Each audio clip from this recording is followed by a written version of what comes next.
Hello friends, in this video we will learn how parallel RLC circuit works in case of AC supply.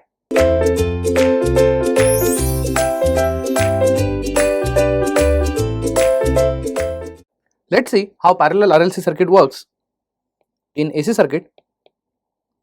So assume R, L and C are connected in parallel, to which there is a common voltage source supply V. Current supplied is, let's say, I, because of which current through R will be IR. Current through L, let's say it is IL, and current through C, it is IC. Also we should know, if this is plus minus V, same voltage will be across R, same voltage will appear across L, and same voltage will be present across capacitor C, because voltage in parallel circuit is always same. I vector will be equal to IR vector plus IL vector plus IC vector. In that case, I vector can be written as V upon Z, which is V upon ZR plus V upon ZL plus V upon ZC.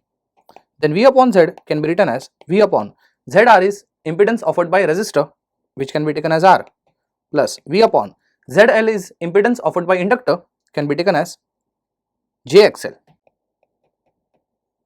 plus V upon ZC is impedance offered by capacitor, which is minus JXC. So in this case I can write this as V by Z will be equal to V upon R minus J V upon XL plus J V upon XC. Is that right? Let me name that equation number as 1. By Ohm's law, V by Z is I, V by R is current through R minus J, V by XL is nothing but current through L, whereas voltage across capacitor divided by XC is nothing but current through the capacitor. So it becomes JIC. So it is IR. If I take J common, what remains inside is IC minus IL. From this I can get magnitude of I, which is under root of real part square plus imaginary part square. In that case it is IR square as real part and imaginary part is IC minus IL. With this equation number 1, we can get admittance equation also. Let's see how to get admittance equation from equation number 1. So what we had in equation number 1 is V by Z, which was equal to V by R minus J V by XL plus J V by XC. Is that right? Since V is common, we can cancel out this. Now what it remains as 1 by Z equal to 1 by R minus J 1 by XL plus J 1 by XC. Or I can write this as 1 by Z equal to 1 by R. If I take J common, what remains inside is 1 upon XC minus 1 upon XL. We know the fact 1 upon Z is admittance, 1 upon G is resistance, or 1 upon R is conductance. Also 1 upon X is susceptance, which is B. Referring to this, I can replace 1 upon Z as Y, 1 upon R is G plus J. 1 upon reactance is susceptance. In this case it is 1 upon XC, so it becomes VC, that is capacitive susceptance, minus 1 upon XL is BL, that is inductive susceptance. From this, if I have to get mod of Y, that is nothing but magnitude of admittance, then it is under root of real part square plus imaginary part square, that is G square plus BC minus BL whole square. Also from this I can have admittance angle. Admittance angle is tan inverse of imaginary part upon real part of the complex value of Y, which is tan inverse of BC minus BL upon G. In this again we can draw admittance triangle. To have admittance triangle, let's write Y equation, which was G plus J BC minus BL, or I can expand this to G plus JBC minus JBL. Is that right?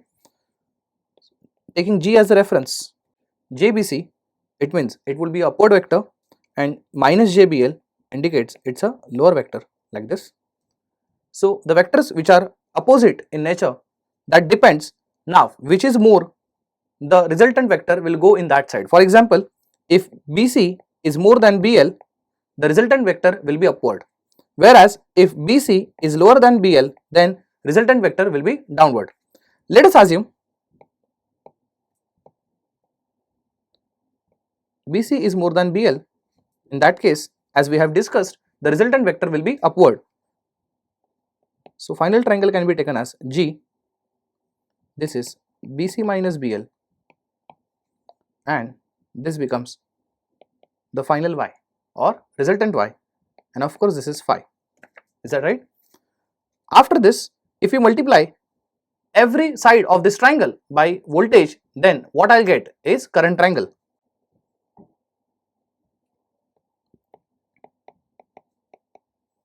So current triangle I'll get, if I multiply V with G, then it will give me current through resistor. Suppose we multiply second term with V, then I'll get IC minus IL, whereas if I multiply V with Y, then I'll get total current. It means I'll get like this, that is IR, upward vector will be IC minus IL, and this will be resultant current I, and this is phi. The whole motive is to get power factor, which is again cos phi. In right angle triangle, cos phi is what? Adjacent side upon hypotenuse. In this case it is again IR upon I.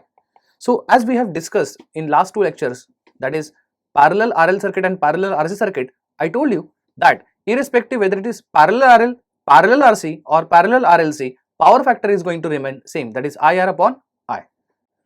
So I am sure you have understood this is parallel RLC circuit. Thank you.